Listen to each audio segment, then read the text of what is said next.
The museum is a tomb after midnight. Just the hum of the vents and the faint tick of the old clocks. I was doing my rounds when I passed the miners' exhibit, the one with the life-sized mannequin behind the glass. I stopped. Something felt off. The figure's head, it had turned. Not much, just enough that it was looking straight at me. I backed up, telling myself I was imagining it. But when I checked the security feed, my stomach dropped. Frame by frame, you could see it moving, slow, turning its weathered face, its form pressing closer to the glass with every flicker of the camera. And then, on the last frame, it wasn't in the exhibit anymore. It was standing in the middle of the hallway, staring directly into the lens. My name's Tommy Yazzie, and 6 months ago I thought the worst thing about moving to Tonopah, Nevada, would be the endless dust storms and the fact that the nearest decent grocery store is an hour away in Reno. I was wrong, dead wrong. I ended up here after my construction job in Phoenix went belly up. My cousin Delbert works at the Tonopah Historic Mining Park and heard through his girlfriend that the Central Nevada Museum needed a night watchman.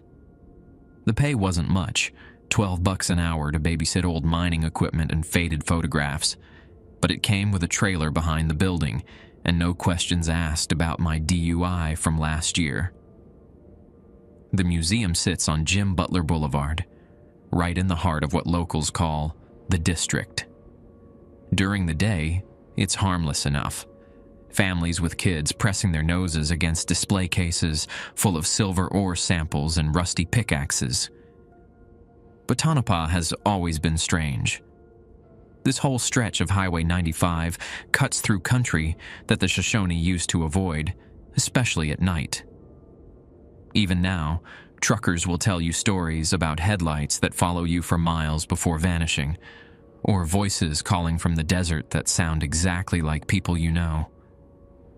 The museum building itself dates back to 1905, originally a bank that served the mining boom. Local history says 3 men died in the vault during a cave-in at the nearby Mizpah mine, and their bodies were stored in the bank's basement for 2 weeks, while families argued over burial costs. The basement is storage now, but sometimes I swear I hear muffled voices down there, speaking in what might be Shoshone or might just be the building settling. Mr. Henriksen, the day manager, handed me a laminated sheet during my first week.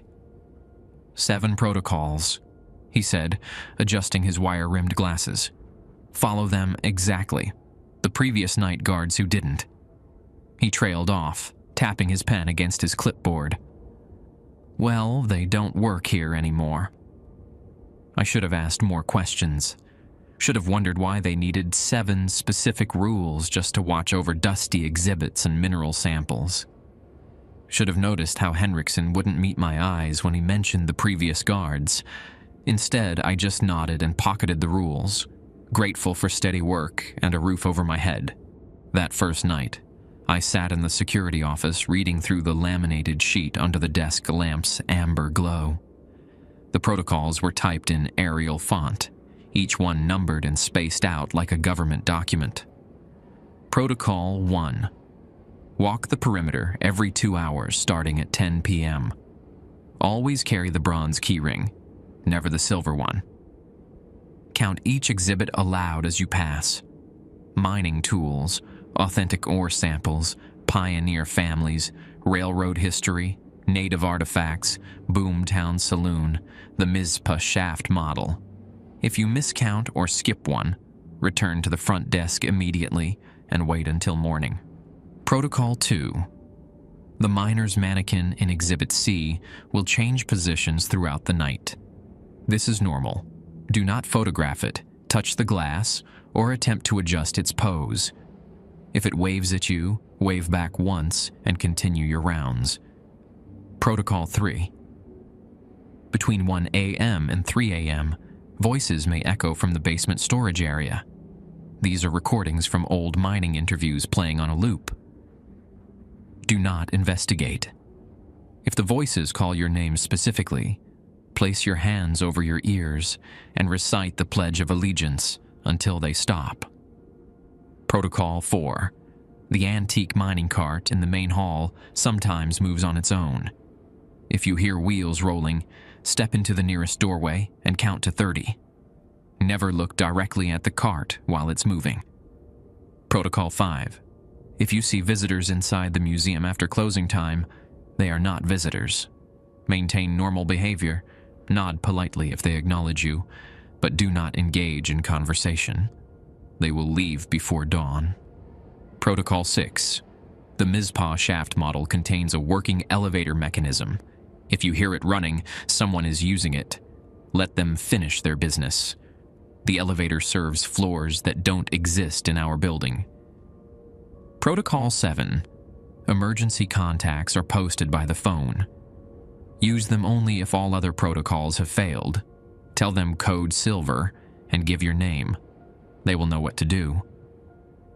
I folded the paper and tucked it into my shirt pocket, figuring these were just quirky instructions written by someone with too much imagination. Museums are creepy at night. Everyone knows that. The mannequins, the old photographs staring from their frames, the shadows that seem to shift when you're not looking directly at them. But actual paranormal activity? In Tonopah? My first walk around the exhibits felt routine enough. I carried the bronze keyring as instructed, its weight solid and reassuring in my palm. The museum's layout was simple. A main hall with 7 numbered displays arranged in a horseshoe pattern, 3 smaller rooms branching off to the sides, and a back office area where I'd set up camp for the night. Mining tools, I said aloud, feeling foolish but following instructions. The display case held pickaxes, shovels, and drilling equipment from the early 1900s. Authentic ore samples. Chunks of silver-veined rock gleamed under the security lighting. Pioneer families. Sepia photographs of stern-faced men and women in formal clothing, their eyes following me as I moved past. Railroad history. Maps and timetables from when the Tonopah and Goldfield Railroad brought fortune seekers to the area. Native artifacts.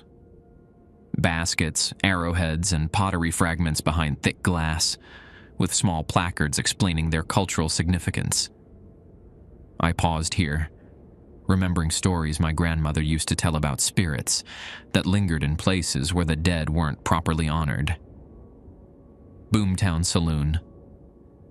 A recreation of the Silver Dollar Saloon that once stood on Main Street, complete with a dusty bar and bottles of colored water, meant to represent whiskey. The Mizpah shaft model. This last exhibit occupied the far corner of the main hall. A detailed scale model of the famous mine that had made Tonopah's fortune, complete with tiny tunnels carved into painted plaster mountains. A working elevator no bigger than a matchbox could be lowered into the model's depths using a hand crank mounted on the display's side. I finished my count and checked my watch. 10:47 p.m. Nothing unusual had happened. No voices from the basement, no moving carts. Maybe the previous guards had let their imaginations run wild during those long midnight hours. Maybe they'd quit for normal reasons. Better pay elsewhere, family obligations, anything except whatever Henriksen had implied with his nervous pen tapping. Back in the office, I made coffee using the ancient machine on the filing cabinet and settled in with a paperback novel I'd brought from home. The building's heating system cycled on and off with mechanical regularity, and somewhere in the walls, pipes expanded and contracted with soft pinging sounds. It was almost peaceful. At 11:58 p.m., I heard the first sound that didn't belong. A faint creaking from the main hall, like old wood under pressure. I muted the small TV I'd been half watching and listened carefully. The noise came again, followed by what sounded like footsteps on the wooden floor. I grabbed my flashlight and the bronze keys, checking my watch. Almost time for my midnight round anyway. Hi everyone. Before we move forward, I have something exciting to tell you. Many of you asked for stories without the strange rules, So I created a brand new channel just for that. It's called Mr. Grimm Archive. The link is in the description, and I think you'll really enjoy it. So check it out whenever you want some more exciting types of stories. Also, I hope you're enjoying the 2 uploads a day. Let me know in the comments if you'd like some stories from your location. Now let's continue with today's story. The main hall felt different at midnight. The security lighting cast everything in harsh angles, and the air seemed thicker somehow, like breathing through gauze. I clicked on my flashlight and started my second patrol, the bronze keys jingling softly against my belt. "Mining tools," I said, my voice echoing slightly off the high ceiling. The pickaxes and shovels looked the same as before, their metal surfaces dulled with age and use.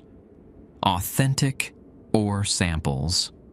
The silver-veined rocks caught my flashlight beam and threw it back in scattered sparkles. Pioneer families. I paused at this exhibit longer than before, studying the photographs more carefully. There was something about the way the people were posed. Too rigid, like they were trying very hard not to move. One photograph in particular caught my attention. A family of 5 standing in front of what looked like the museum building itself, back when it was still the Tonopah Mining Bank. The father wore a dark suit and held a pocket watch. The mother clutched a baby to her chest. 3 children stood between them, their faces serious beyond their years. But it was the woman in the background that made me lean closer to the glass. She stood partially hidden behind the family, wearing what looked like mining clothes, pants, boots, and a canvas jacket. Her face was turned slightly away from the camera, but I could see enough to tell she was young, maybe 25, with dark hair pulled back under a cap. What struck me as odd was that she didn't belong in a family portrait. Mining companies didn't employ women underground in 1905, yet there she was, holding what appeared to be a miner's lamp in her left hand. I made a mental note to ask Henriksen about the photograph tomorrow and continued my rounds. Railroad history, native artifacts, Boomtown Saloon. The recreated saloon always gave me the creeps, mainly because the mannequin bartender had been positioned to look like he was in the middle of wiping down a glass. His painted eyes seemed to track movement, an optical illusion that worked too well in the dim lighting. The Mizpah shaft model. I approached the corner exhibit and stopped. The tiny elevator, which had been sitting at the surface level when I'd passed 2 hours earlier, was now deep in the model mine. The hand crank that operated it sat motionless, but clearly someone, or something, had turned it since my last patrol. Protocol 6 echoed in my mind. If you hear it running, someone is using it. Let them finish their business. The elevator serves floors that don't exist in our building. I hadn't heard anything, though. No grinding of gears, no mechanical sounds at all. Just that creaking and those footsteps I'd noticed from the office. As I stood there trying to decide what to do, the elevator began moving again. This time I could hear it. A faint whirring sound, like a fishing reel spinning backward. The tiny platform rose slowly through the model's painted tunnels, past the first level, past the second, finally stopping at the surface with a barely audible click. The whirring stopped. The museum fell silent again except for the building's normal settling sounds. I finished my count and headed back toward the office, but halfway across the main hall, I heard something that made my skin crawl. Whistling. Low, tuneless, coming from somewhere behind me. I turned around slowly, sweeping my flashlight across the exhibits. Everything looked normal. The mannequins in their proper poses, the display cases reflecting my light, back at me. But the whistling continued, a wandering melody that seemed to come from the direction of the Pioneer Families exhibit. Following Protocol 5, I maintained normal behavior and continued walking toward the office. The whistling faded as I moved away, but I could swear I heard footsteps following me, always staying just at the edge of my hearing. Back at my desk, I poured another cup of coffee and tried to focus on my book, but the words kept swimming around on the page. Every few minutes, I'd glance up at the security monitors, scanning the grainy black and white feeds from cameras positioned throughout the museum. At 12:47 a.m., I saw her. The woman from the photograph was standing in the main hall near the Pioneer Families exhibit. She wore the same mining clothes, canvas jacket, heavy boots, cap pulled low over her dark hair. In her left hand, she carried a lantern that gave off actual light, not the electric glow of the security system, but the warm, flickering illumination of a real flame. She moved between the exhibits slowly, deliberately, like she was conducting her own patrol. When she reached the Mizpah shaft model, she stopped and stared down at it for a long time. Then she looked directly into the security camera. Even through the grainy monitor, I could see her eyes clearly. They weren't angry or threatening, just infinitely sad, like someone who'd been carrying a burden for too long. She raised her free hand and waved at the camera. Protocol 2. If it waves at you, wave back once and continue your rounds. But this wasn't the miner's mannequin. This was something else entirely. Someone else. Still, I found myself lifting my hand and waving back at the monitor. The woman nodded, turned away from the camera, and walked toward the back of the museum. I switched between camera feeds, trying to follow her movement, but she seemed to vanish somewhere near the basement storage area. I checked my watch. 1:03 a.m. Right on schedule for voices from the basement. Sure enough, within minutes I began hearing them. Faint at first, then growing clearer. Male voices, speaking in what sounded like a mixture of English and Spanish, discussing work assignments and ore quality and shift changes, the old mining interviews, just like Protocol 3 had explained. But then I heard something that wasn't on any recording. A woman's voice, clear as day, calling up from the basement. Tommy Yazzie. The protocol was specific about voices calling my name. I clamped my hands over my ears and began reciting, I pledge allegiance to the flag of the United States of America. But even through my covered ears, I could hear her calling, not demanding or threatening, just calling, like someone trying to get the attention of a friend. And to the republic for which it stands, one nation, under God. The voices from the basement grew louder, overlapping each other in a chorus of long-dead miners sharing stories and complaints. And underneath it all, that woman's voice, patient and persistent, calling my name over and over again. Indivisible, with liberty and justice for all. The basement fell silent. I kept my hands over my ears for another 30 seconds, counting slowly, then cautiously removed them. Nothing. Just the building's normal sounds and my own rapid breathing. I looked at the monitors again, scanning each camera feed carefully. The main hall was empty, the exhibits bathed in their usual harsh lighting. Whoever I'd seen was gone. My hands were shaking as I reached for my coffee cup. By 2 a.m., I'd given up any pretense of reading. The book lay open on my desk, but my eyes stayed glued to the security monitors. Every shadow seemed to shift. Every reflection looked like movement. The coffee had gone cold hours ago, but I kept sipping it anyway, needing something to do with my hands. Time for my third patrol. I grabbed the bronze keys and flashlight, noting how my fingers trembled slightly as I gripped the handle. The protocols were real. That much was becoming clear. The question was whether I could follow them well enough to survive until morning. The main hall felt different again. Colder, despite the heating system humming away somewhere in the walls. The air carried a faint scent I couldn't identify, something earthy and metallic, like wet stone and old copper pipes. "Mining tools," I began, my voice sounding smaller than before. The pickaxes and shovels seemed to gleam with moisture, though the humidity in the building was always kept low to protect the artifacts. Authentic ore samples.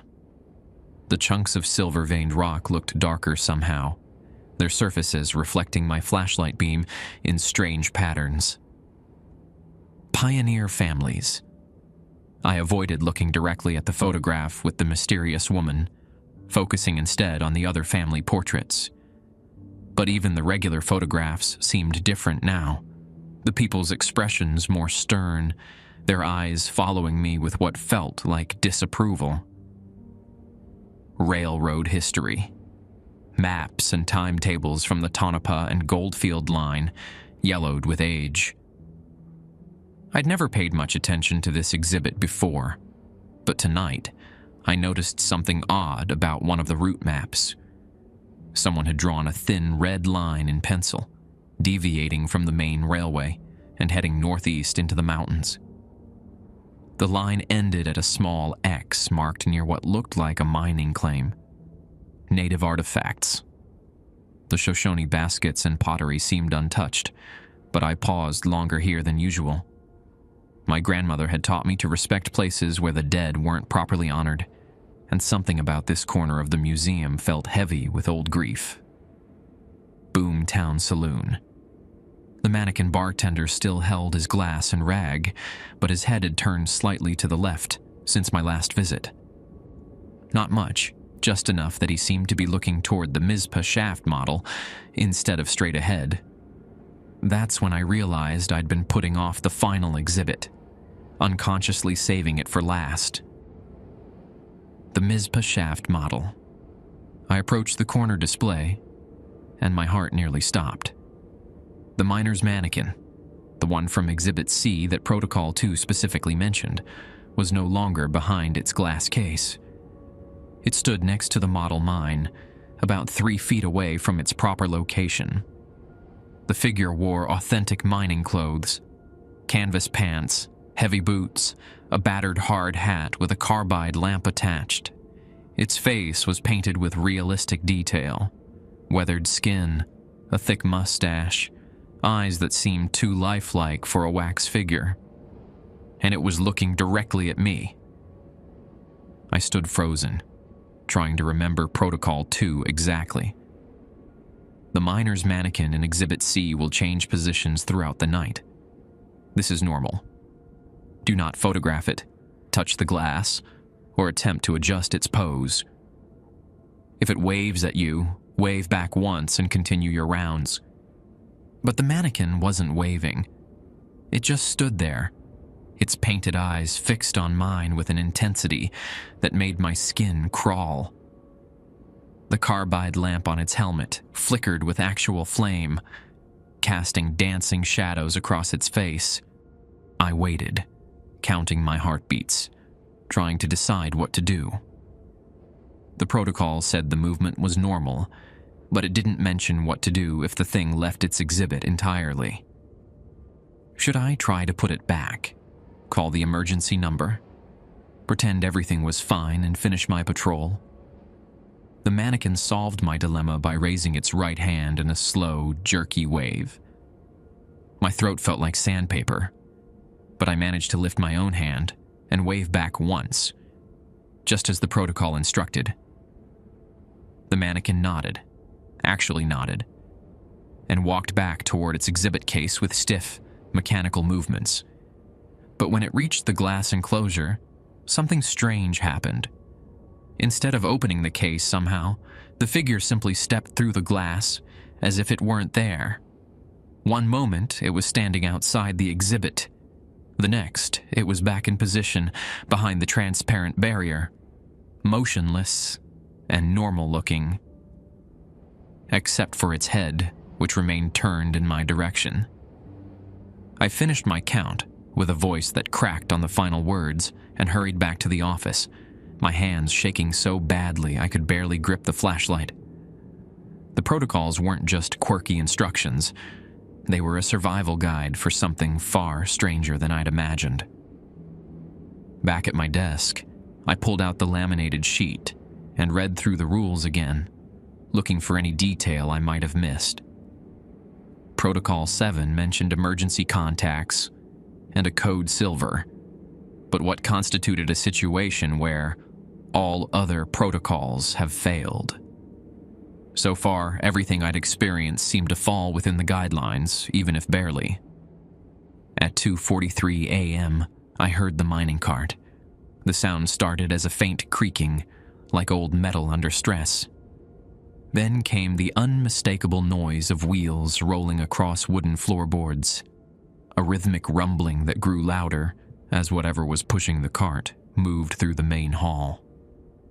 Protocol 4. If you hear wheels rolling, step into the nearest doorway and count to 30. Never look directly at the cart while it's moving. I jumped up from my chair and pressed myself into the office doorway, facing away from the main hall. The rolling sounds grew closer, accompanied by what sounded like heavy breathing and the scrape of boots on wood. 1 Mississippi, 2 Mississippi, I whispered, squeezing my eyes shut even though I was already facing the wrong direction.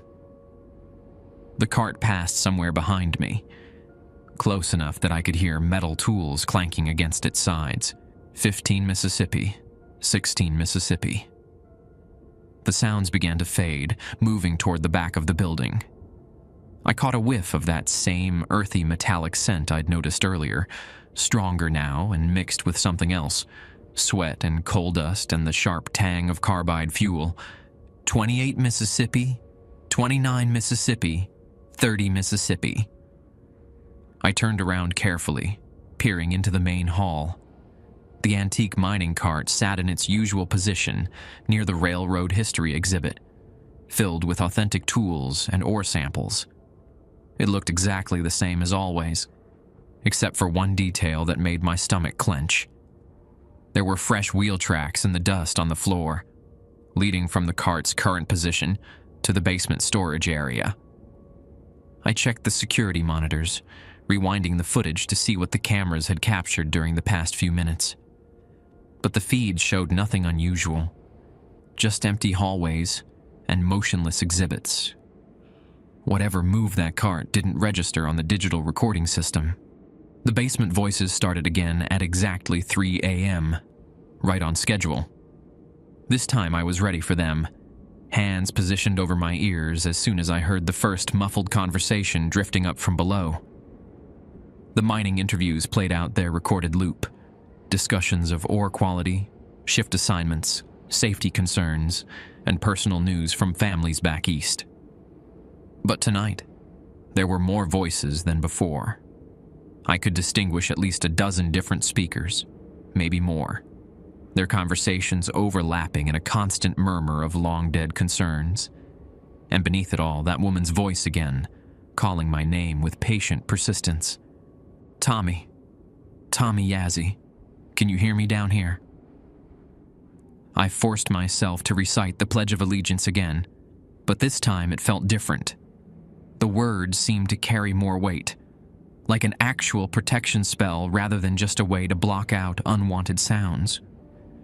When I reached the final line, with liberty and justice for all, the basement fell silent immediately. But as I removed my hands from my ears, I heard one last sound from below. Footsteps climbing stairs that shouldn't exist, getting closer to the ground floor with each deliberate step. I grabbed my flashlight and headed for the main hall, knowing somehow that my next patrol would be different from the others. The footsteps had stopped by the time I reached the main hall, but the air carried traces of their passage, dust motes swirling in patterns that defied the building's ventilation system. My flashlight beam caught something new. Wet boot prints leading from the basement door toward the exhibits, each one perfectly formed and glistening with moisture that smelled like underground streams. I began my fourth patrol, forcing my voice to remain steady. Mining tools.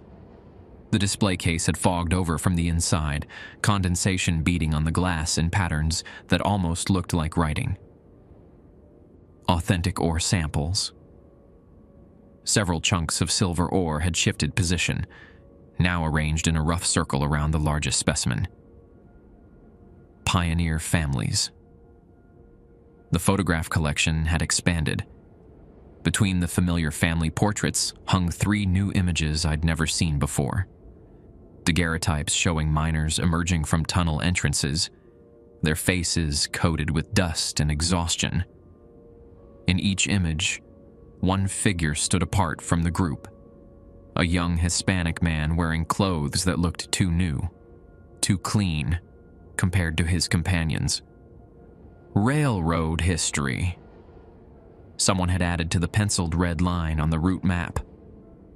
It now extended further into the mountains, ending at a detailed sketch of what appeared to be a mine entrance, marked with the number 15. Below it, in faded ink, someone had written, Miguel Santos, March 12th, 1905. Shaft C. Native artifacts. The Shoshone pottery had been rearranged. The pieces now formed a ceremonial pattern I recognized from stories my grandmother had told. A circle meant to honor the unquiet dead and help them find peace. Boomtown Saloon. The mannequin bartender stood behind his recreated bar, but he was no longer alone. A second figure sat on one of the wooden stools.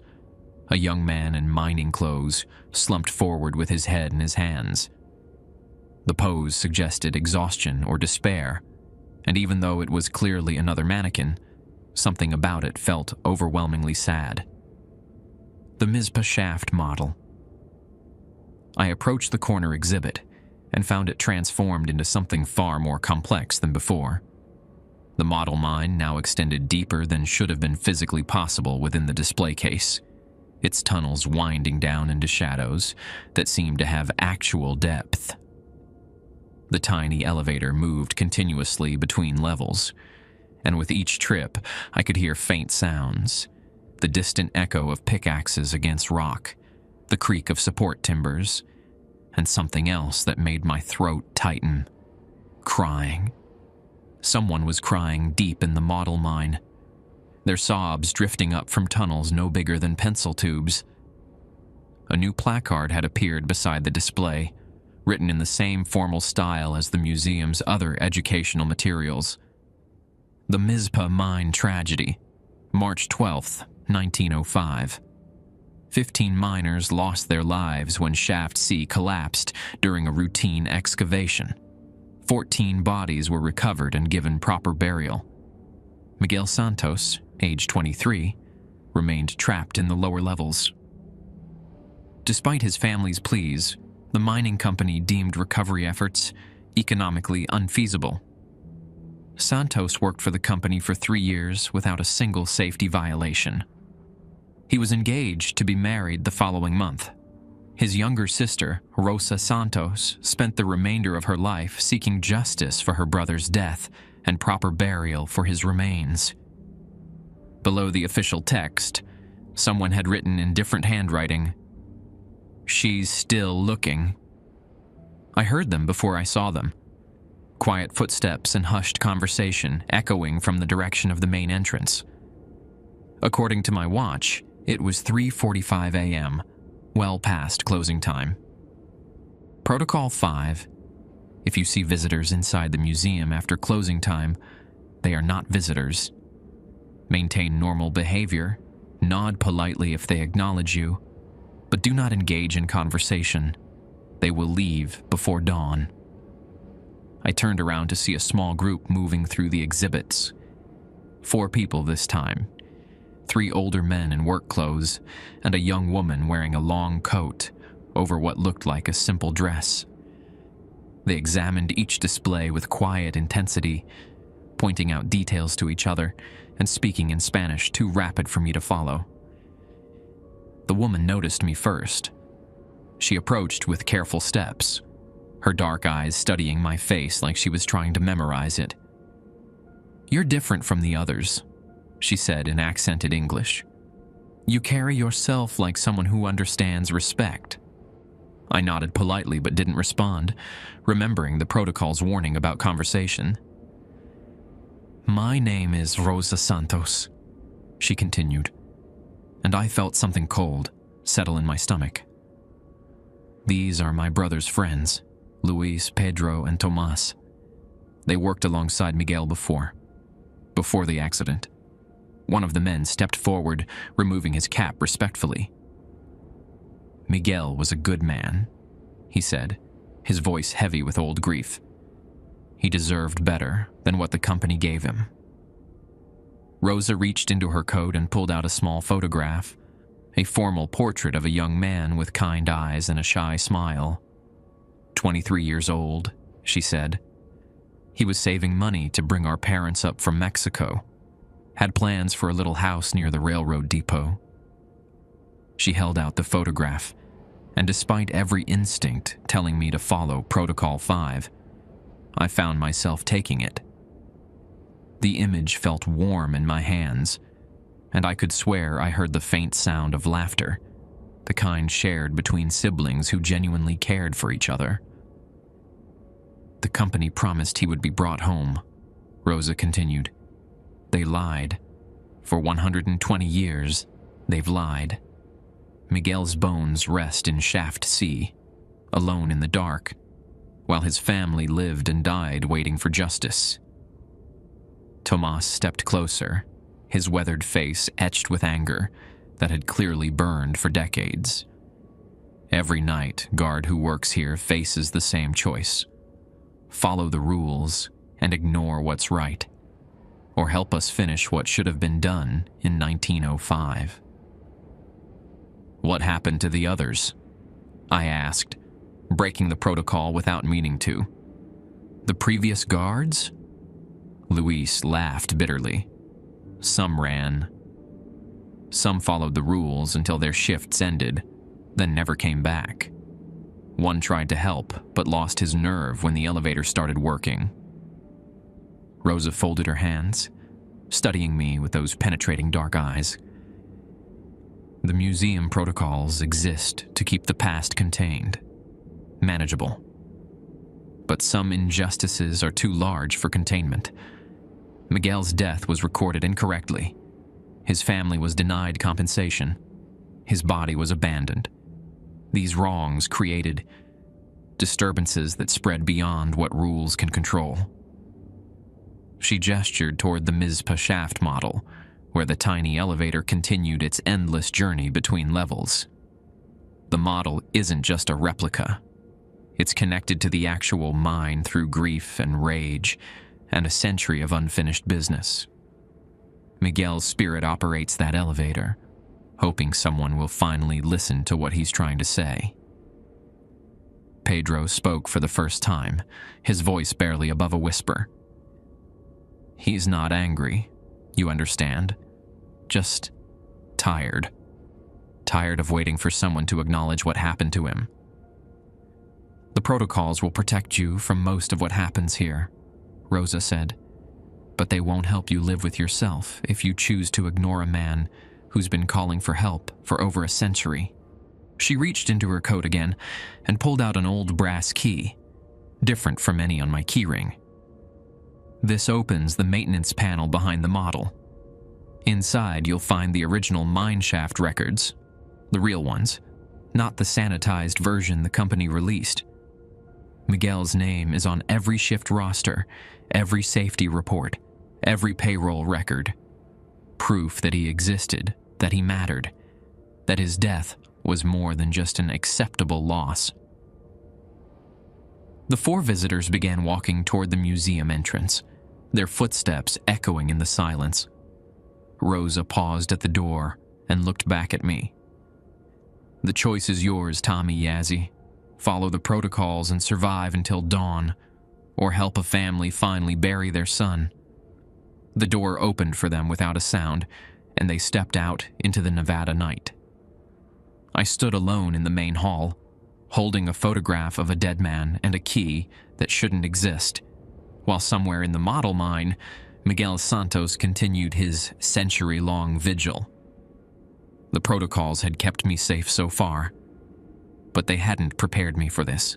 I sat in the office for 20 minutes, staring at the brass key Rosa had given me. It was heavier than it looked, warm to the touch, and engraved with symbols I didn't recognize. Not English letters, but something that reminded me of the markings my grandmother used to trace in the dirt when she told stories about appeasing restless spirits.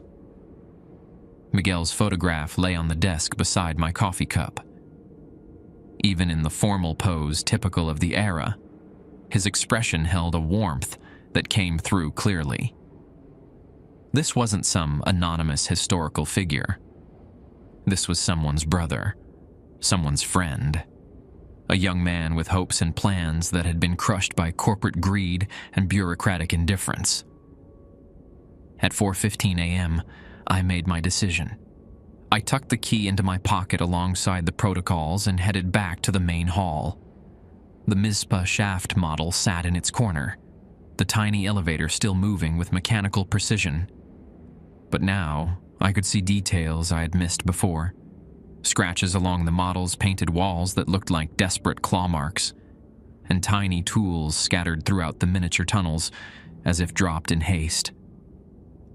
The maintenance panel Rosa had mentioned was hidden behind the display case, accessible only by reaching around the exhibit's left side. I found it easily enough. A small brass plate about 6 inches square, held in place by screws that looked far newer than the 1905 date on the model's placard. The key fit perfectly. Inside the panel was a narrow compartment containing a metal document box, the kind used in old offices to store important records. The box was heavy, stuffed with papers that crinkled with age as I lifted it out.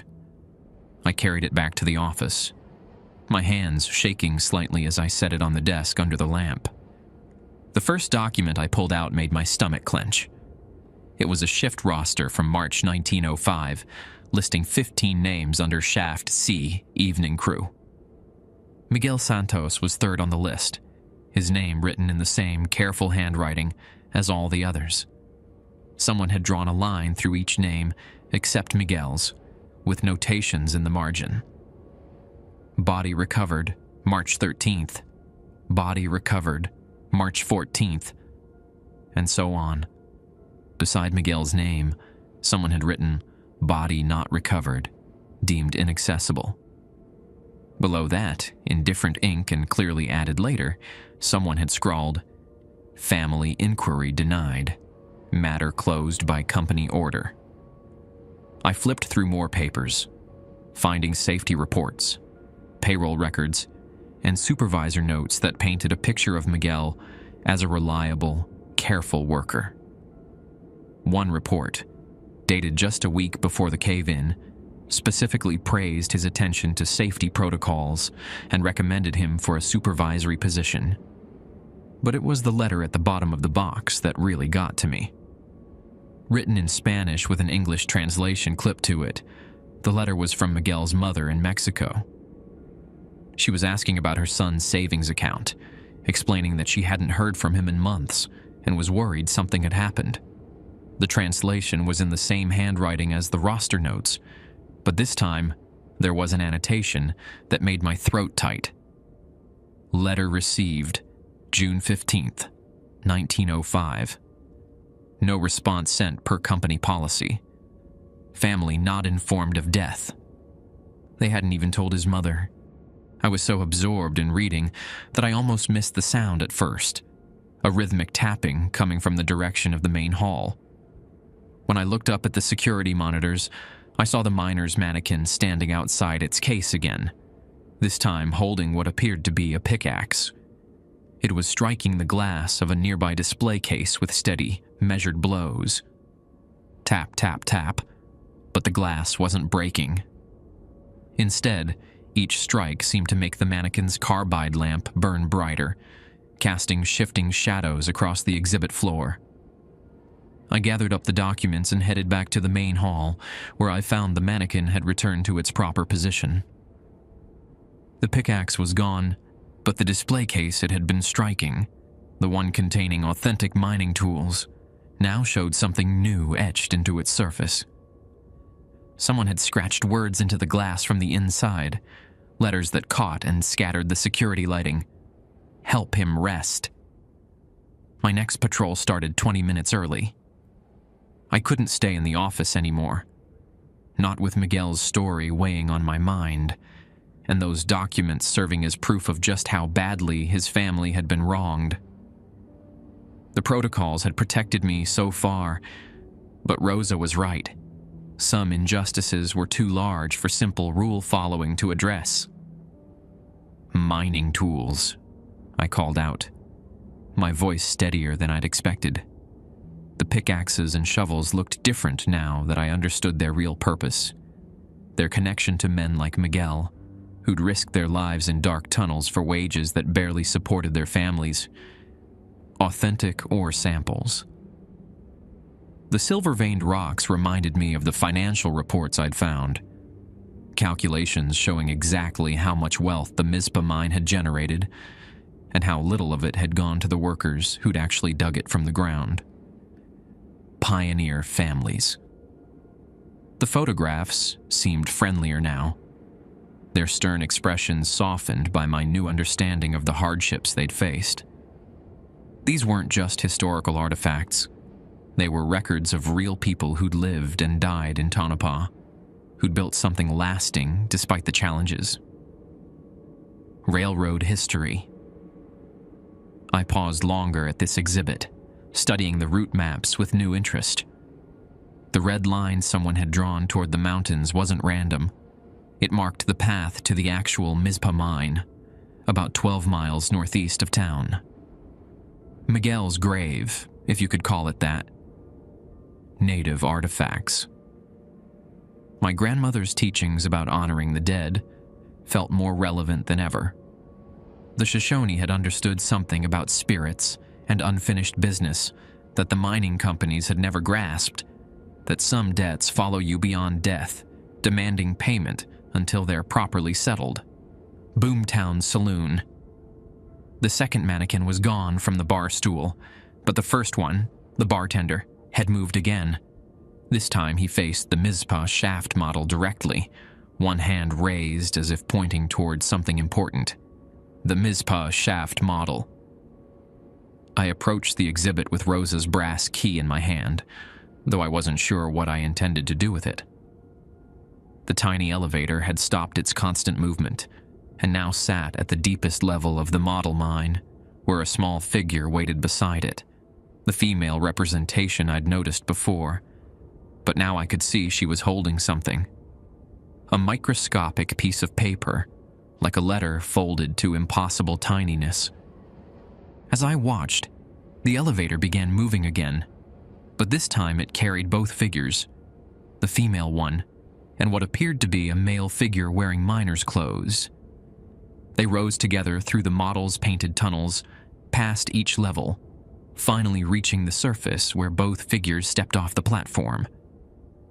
The male figure turned toward me and raised one tiny hand in what looked like a wave. Then both figures began walking toward the front edge of the display case, growing larger as they moved, shifting from miniature representations to something approaching life-size.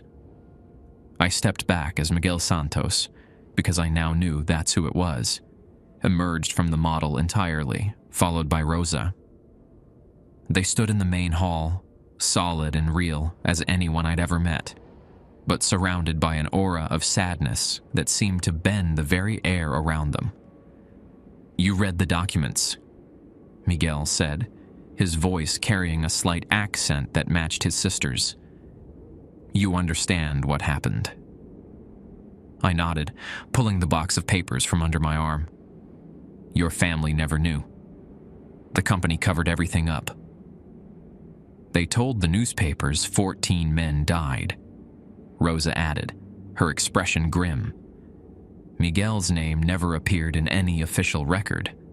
As far as the world knows, he simply disappeared." Miguel looked toward the museum's front windows, where the first hint of dawn was beginning to lighten the eastern sky. I've been trying to reach the surface for 120 years, every night riding that elevator, hoping someone would notice, hoping someone would care enough to tell the truth.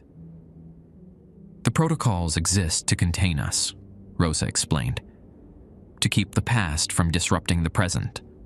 But some truths are too important to contain.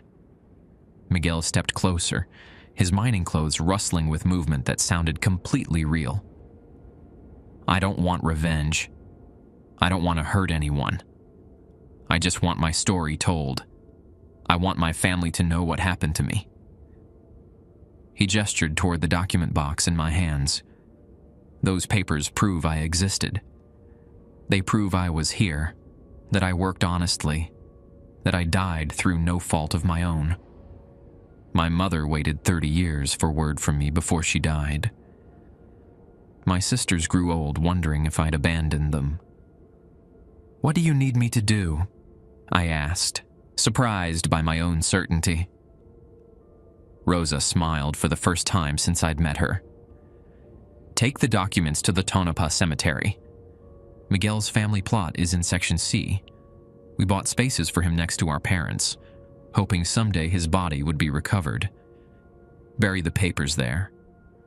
Let the record show that Miguel Santos lived, that he mattered, that his family never stopped looking for him." Miguel nodded, his expression peaceful, despite the century of waiting etched into his features. "The rules have kept you safe, Tommy Yazzie. But sometimes doing right matters more than staying safe." Outside, the sky was definitely getting lighter. Dawn was coming, and according to Protocol 5, they would leave before the sun rose.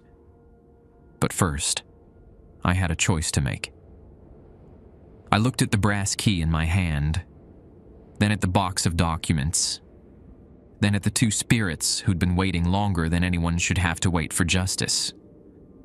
"I'll do it," I said. "After my shift ends, I'll take these to the cemetery." Miguel's relief was visible, his shoulders relaxing as if a weight had finally been lifted. "Gracias," he whispered.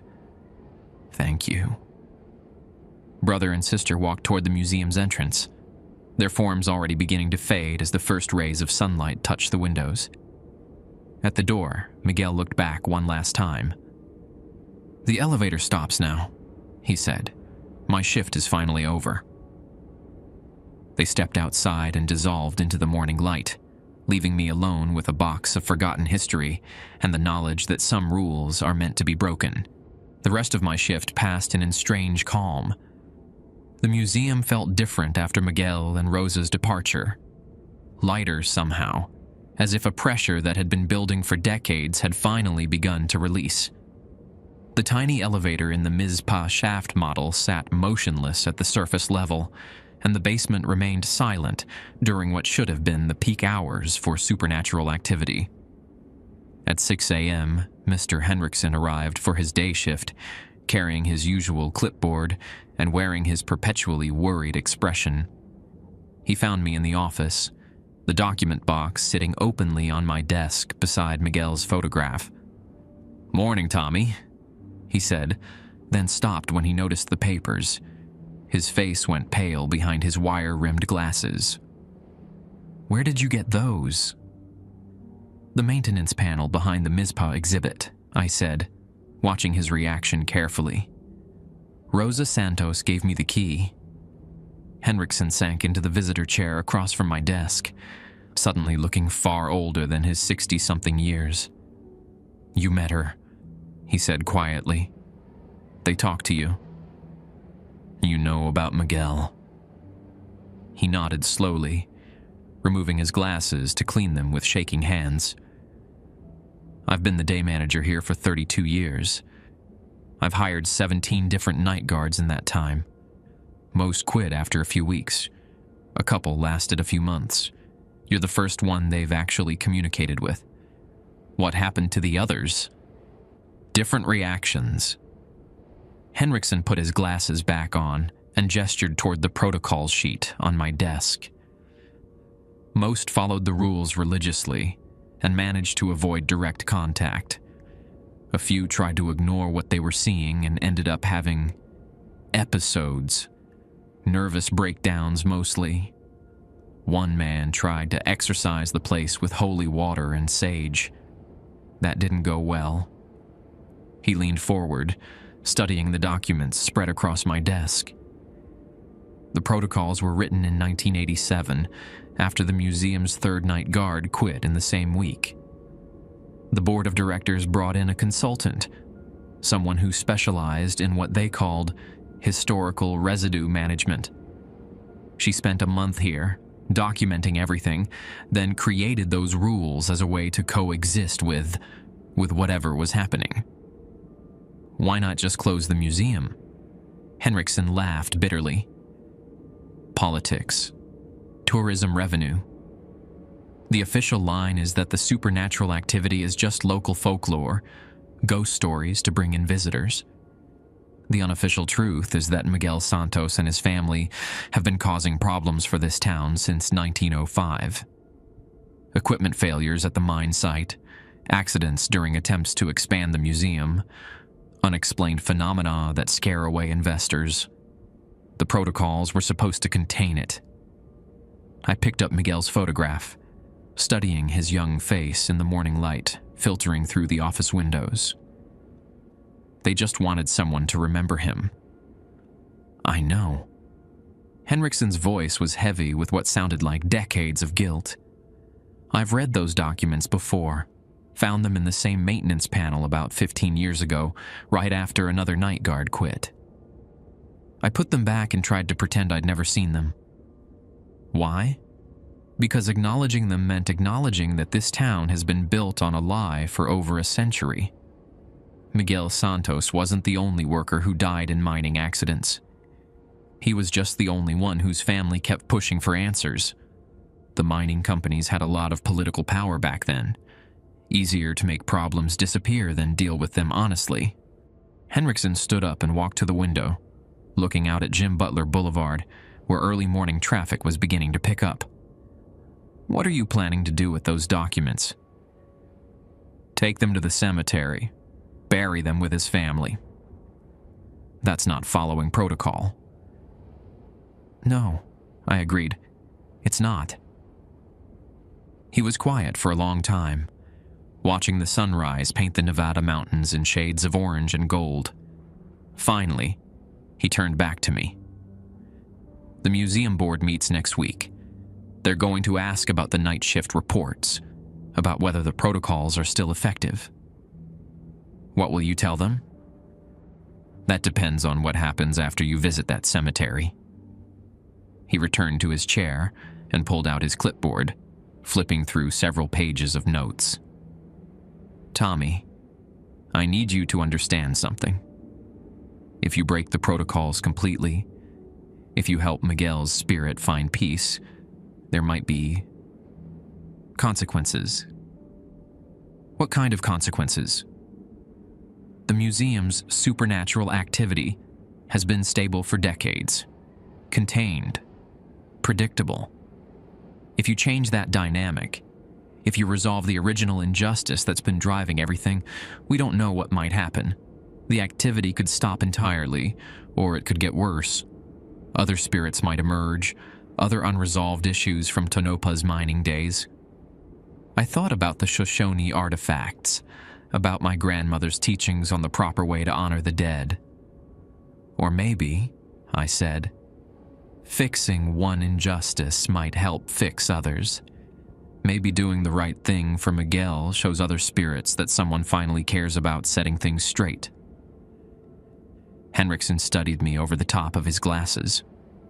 You sound like you've made up your mind. I have. He nodded slowly, then did something that surprised me. He reached into his desk drawer and pulled out a small paper bag. I brought coffee and donuts for the morning briefing, but I think you might need them more than I do. I accepted the bag gratefully, realizing I hadn't eaten anything since my dinner break 12 hours earlier. The coffee was still warm, and the donuts were from Mizpah Station, the little convenience store that served the best breakfast pastries between Reno and Las Vegas. "Tommy," Henriksen said as I bit into a maple bar, "there's something else you should know. About the previous night guards who actually tried to help." I looked up, suddenly less hungry. 3 of them over the years made it as far as the cemetery. They had the documents. They found the family plot. They were ready to bury the papers and put Miguel to rest. But they couldn't go through with it. Why not? Fear. Second thoughts. The realization that they were about to fundamentally change something that had been stable for decades. What if helping Miguel somehow made things worse? What if other spirits started demanding attention? What if the entire supernatural ecosystem of Tonopah got disrupted? Henriksen leaned back in his chair, looking exhausted. One guard made it to Section C, dug the hole, then filled it back in and returned the documents to the maintenance panel. Said he couldn't take responsibility for unknown consequences. Another guard drove to the cemetery 3 different times, but never got out of his car. The third one actually buried the papers, but then went back the next day and dug them up again. And Miguel's been waiting all this time, getting more desperate with each failed attempt. The supernatural activity has been increasing over the past few years. More movement from the exhibits, more voices from the basement, more direct contact with night guards. Rosa's appearances have become more frequent and more insistent. I finished my coffee and stood up, tucking the document box under my arm. I'm not going to dig them up again. How can you be sure? I thought about Miguel's expression when I'd promised to help him, about the relief that had washed over his features after a century of waiting. I thought about his mother dying without knowing what had happened to her son, about Rosa spending her entire life seeking justice for her brother. Because some things are more important than maintaining the status quo, I said. Because sometimes doing the right thing matters more than avoiding consequences.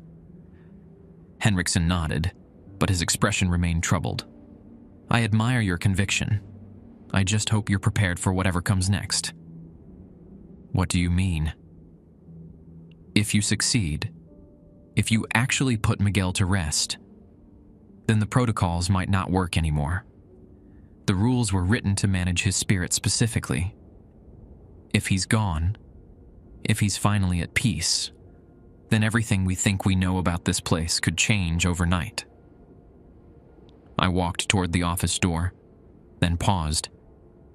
Mr. Henriksen, how long have you known that Miguel was innocent? That his death was covered up? He removed his glasses again, this time to wipe his eyes. Since the day I found those documents 15 years ago, since I realized that a young man's life had been erased from history to protect a mining company's reputation. And you've been living with that knowledge all this time. Yes. How? He looked out the window again, watching the morning sun climb higher over the mountains. Not very well, he admitted. Not very well at all. I left him in the office and walked through the main hall one last time, saying goodbye to the exhibits that had become so familiar over the past 6 months. The miner's mannequin stood motionless in its case.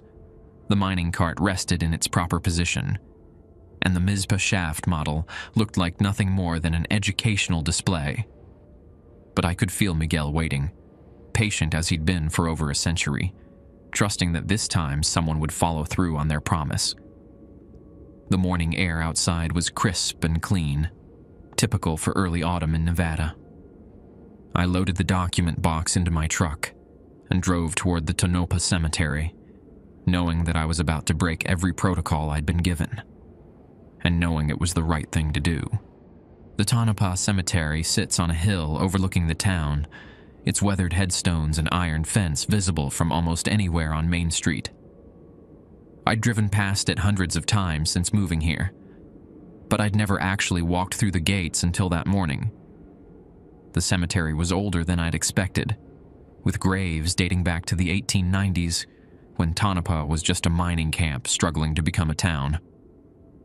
Many of the headstones bore Hispanic surnames: Santos, Garcia, Hernandez, Morales, testament to the Mexican and Mexican-American workers who'd helped build the community. Section C occupied the northeast corner, marked by a small wooden sign that had weathered to barely legible letters. The graves here were more modest than those in other sections, simple stone markers rather than elaborate monuments. This was where working families buried their dead, people who'd lived honest lives without accumulating much wealth. I found the Santos family plot easily enough. 3 graves arranged in a neat row: Esperanza Santos, 1853 to 1935, Antonio Santos, 1851 to 1930, and between them a smaller headstone that simply read, "Beloved son, Miguel Santos, 1882. The question mark after the date made my throat tighten. Rosa had been telling the truth. They'd bought a space for Miguel next to his parents, leaving room for his body even though they'd never been able to recover it. The headstone had been carved with hope rather than certainty, a family's faith that someday they'd be able to give their son a proper burial. I set the document box on the ground and pulled out the folding shovel I'd brought from my truck. The Nevada soil was harder than I'd anticipated, packed clay mixed with gravel that resisted my attempts to dig. But I kept working, thinking about Miguel's century of waiting and Rosa's determination to see justice done. As I dug, I noticed other details about the family plot. Someone had been maintaining it recently. The grass was trimmed, the headstones cleaned, fresh flowers placed at each grave. Marigolds and white roses, the traditional Day of the Dead flowers my grandmother had taught me about. Someone still remembered the Santos family, still honored their memory even after all these years. About 2 feet down, my shovel hit something solid. Not rock, something metallic that rang with a different tone when struck. I cleared away more dirt and found a small metal box, similar to the one I'd brought from the museum, but older and more corroded. Inside were letters written in Spanish, photographs of people I didn't recognize, and a single document in English: a burial permit dated 1930 for Antonio Santos. At the bottom of the box, wrapped in oilcloth, was a miner's lamp exactly like the one Miguel carried in the museum displays. I was staring at these artifacts when I heard footsteps behind me. An elderly Hispanic woman approached, carrying a bouquet of fresh marigolds and moving with the careful steps of someone whose joints ached, but whose spirit remained strong. "Excuse me," she said in accented English. "Are you Tommy Yazzie?" I stood up, brushing dirt from my hands. "Yes, ma'am." She smiled, her face creasing with lines that spoke of decades spent laughing and crying in equal measure. "My name is Elena Santos Vasquez. Miguel was my great-uncle." My heart skipped a beat. "Your family." "The last one in Tonopah," she confirmed, kneeling beside the graves to place fresh flowers at each headstone. "My grandmother Rosa told me stories about Miguel when I was little. How he worked so hard, how he sent money to Mexico, how he just vanished one day." She gestured toward the metal box I'd unearthed. "That belonged to Rosa. She buried it here when she was 90 years old. Said it contained everything she'd gathered about Miguel's disappearance. Family stories, letters from other miners, documents she'd managed to collect over the years." Elena looked at the museum document box sitting beside my excavation. "May I?" I nodded, and she opened the box, her eyes widening as she saw the official mining company records. She lifted out Miguel's photograph, the same one Rosa had shown me, and pressed it to her chest. "Dios mío," she whispered. "These are the real records, the ones the company hid." You knew about the cover-up? Family stories passed down through generations, she said, carefully examining each document. Rosa never stopped believing that Miguel's death was hidden deliberately. She spent 40 years writing letters to mining companies, government offices, newspaper editors. No one would listen. Elena set the papers aside and looked directly at me. But you listened. Rosa and Miguel came to me. At the museum. They asked for help. Instead of looking surprised, Elena nodded as if this made perfect sense. Rosa always said Miguel's spirit was restless, that he couldn't find peace until his story was told properly. I felt him here sometimes, when I visit the graves, like he was waiting for something. She helped me transfer the museum documents into Rosa's metal box, combining the official records with the family's collected memories. This is what Rosa would have wanted, she said. Miguel's real story preserved with his family, where it belongs. As we worked together to rebury the combined archives, Elena told me more about the Santos family legacy. Rosa had never married, dedicating her life to seeking justice for her brother. She'd worked as a seamstress, a housekeeper, and finally as a caretaker for elderly miners, always listening for any information about the Mizpah accident. She died in 1975, Elena said, patting down the soil over the buried box. 93 years old and still asking questions about Miguel. My grandmother always said Rosa's spirit joined Miguel's, that they were both waiting for someone to finally set the record straight. When we finished, Elena stood and brushed dirt from her dress. What happens now? I don't know, I admitted. The museum has protocols for managing supernatural activity. If Miguel finds peace, those rules might not work anymore. Elena laughed, a sound full of warmth and genuine amusement. You think Miguel was the problem? Mijo, Miguel was never the problem. The problem was the lie that buried him twice, once in the mine, once in the records. She pointed toward town, where the morning sun reflected off the museum's windows. Tonopah has been built on lies for over a century. Not just about Miguel, but about all the workers who died in unsafe conditions, all the families who were cheated out of compensation, all the people whose contributions were erased from history to make the mining companies look better. So, what changes when Miguel finds peace? Maybe nothing. Maybe everything. Helena picked up her purse and prepared to leave. But at least one family will finally know the truth about their son. At least one injustice will be acknowledged. Sometimes that's enough to start healing wounds that have been festering for generations. She walked a few steps toward the cemetery gate, then turned back. Tommy, there's something else you should know. About the museum. I waited. The building sits on land that was originally a Shoshone burial ground. The mining company relocated the graves in 1903 to make room for the bank, but they didn't move all the bodies, just the marked ones. My grandmother's teachings about respecting sacred ground echoed in my mind. How many bodies? No one knows for sure. The Shoshone families were never properly consulted, never given a chance to relocate their ancestors according to tribal customs. Those spirits have been waiting even longer than Miguel. Elena smiled sadly.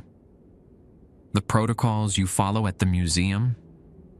They were written to manage Miguel's restless spirit. But Miguel was never alone down there. He was just the loudest voice in a chorus of the forgotten dead. She walked away, leaving me standing in Section C with dirt under my fingernails and a growing understanding of just how complex Tonopah's supernatural situation really was. I drove back to my trailer behind the museum, exhausted but oddly peaceful. Whatever happened next, I'd done the right thing. Miguel's story was now preserved with his family, his existence acknowledged, his death properly recorded. Whether that would be enough to give him peace, I'd find out tonight. As I pulled into my driveway, I noticed Mr. Henriksen's car still parked at the museum. He was probably waiting for news, wondering whether I'd followed through on my promise or joined the ranks of night guards who'd lost their nerve at the critical moment. I walked to the museum's back entrance and found him in the office, staring at the empty desk where the document box had been. "It's done," I said. He looked up, his expression unreadable. "How do you feel?" I thought about Miguel's grateful smile, about Elena's tears when she saw her great-uncle's photograph, about Rosa's decades-long quest for justice finally reaching its conclusion. "Like I got a good night's work done," I said. Henriksen nodded slowly. "Well then, I guess we'll see what tonight brings." That night, I returned to the museum with a mixture of anticipation and dread. The protocols lay folded in my pocket, but I wondered if they'd still apply. Had I solved Miguel's problem, or simply opened a door to something larger and more complex? The first sign that things had changed came during my 10 p.m. patrol. The Mizpah shaft model sat silent and still, its tiny elevator resting permanently at the surface level. The mechanical whirring that had characterized every previous shift was gone, replaced by a quiet that felt somehow satisfied rather than ominous. The miner's mannequin remained in its proper pose behind the glass, no longer stepping out to wave or point toward hidden truths. Its carbide lamp burned with steady electric light instead of the flickering flame I'd grown accustomed to, but other changes were more subtle and far more unsettling. The Pioneer family's exhibit now contained photographs I'd never seen before. Images of Shoshone families standing near traditional dwellings, their faces dignified despite the obvious poverty of their circumstances. These weren't tourist photographs or anthropological studies. They looked like family portraits, the kind passed down through generations. The native artifacts display had rearranged itself. The pottery and baskets now formed patterns that reminded me of my grandmother's teachings about ceremonial layouts, arrangements meant to honor ancestors and request their guidance. Small placards had appeared overnight, written in Shoshone alongside English translations, explaining the spiritual significance of each piece. Most striking was the addition of a new exhibit near the museum's entrance. A simple glass case containing personal items that looked both ancient and recently placed. Moccasins worn smooth by countless steps, beadwork and patterns that seemed to shift when viewed from different angles. A carved bone flute that somehow suggested melodies, even in its silence. The placard read, "In memory of those displaced." The Shoshone families whose burial ground was disturbed during the construction of the Tonopah mining bank request acknowledgement of their presence and respect for their ancestors who remain beneath this building. I found Mr. Henriksen in the office, surrounded by paperwork and looking like he'd aged several years since morning. "The museum board had an emergency meeting," he said without looking up. "Seems our exhibits have been reorganizing themselves since this afternoon. Are they upset?" "Terrified would be more accurate." He gestured toward the new displays visible through the office window. "The Shoshone Tribal Council contacted us around noon. Said their elders had been having dreams about this place, visions of ancestors trying to communicate. They want to perform a ceremony here, something about properly honoring the displaced dead." I thought about Elena's revelation regarding the burial ground beneath the building. "What did the board decide?" "They're still deciding. Half want to close the museum temporarily. The other half think this could be good for tourism. Authentic cultural experiences and all that marketing nonsense." Henriksen finally looked up from his papers, studying my face. "The supernatural activity hasn't stopped, Tommy. It's just changed." Miguel's spirit seems to be at rest, but helping him seems to have awakened others, older voices, different concerns. As if to prove his point, we heard singing from somewhere in the building. Not the recorded mining interviews from the basement, but something older and more melodic. Voices harmonizing in a language I didn't recognize, but somehow understood. Songs that spoke of connection to the land and respect for the dead. The protocols don't address this, Henriksen continued. Everything we thought we knew about managing this place has become obsolete. I walked to the window and looked out at the main hall, where shadows moved with purpose rather than malice. The museum felt alive in a way it never had before, not haunted by angry spirits, but inhabited by ancestors seeking acknowledgement. Maybe, I said, the new protocol is simpler than the old ones. How do you mean? Listen to what they're trying to tell us. Respect their presence. Help them tell their stories, the way Miguel's story got told. Henriksen nodded slowly. And if the board doesn't agree? I checked my watch. 11:45 p.m. Time for my next patrol, my first since Miguel found peace. The singing continued from somewhere in the building, welcoming rather than warning. Then they'll have to find a new night guard, I said, heading for the main hall. Because some jobs are about more than just following rules. As I walked among the exhibits, surrounded by voices that spoke of home and memory and the importance of being remembered, I realized that my real work at the Central Nevada Museum was just beginning.